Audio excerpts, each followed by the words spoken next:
Where was I? When I was probably 9 or 10, we were on a road trip up the East Coast headed to Connecticut. We stopped at a rest stop and my family members were grabbing snacks and I decided to head to the bathroom. The rest stop was off of a highway. I do not remember at all what state, but somewhere in between PA and Connecticut. The rest stop was extremely big but still normal.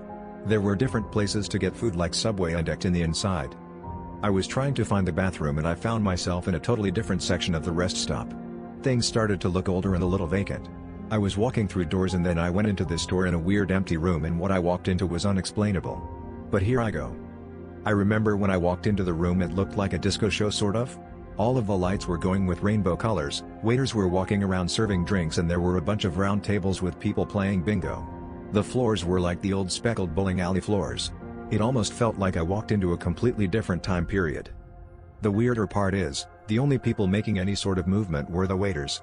Everyone sitting at these tables were in wheelchairs, like mechanical wheelchairs that looked like Abby Lee's. The people in the wheelchairs were mannequins. Or at least they looked like mannequins. They looked like frozen rock hard people, although they were very realistic looking. The image of these mannequins is ingrained in my head and explaining it to people is so hard. It was almost like these waiters were playing with the mannequins like dolls. But it was the craziest setup. The mannequins had over-the-top makeup and wigs on. All of their arms were propped up on the round tables with bingo cards placed in some of their hands. I know what I saw, I know this happened, this was not a dream. As a kid this scarred me for some reason and I never stopped thinking about it.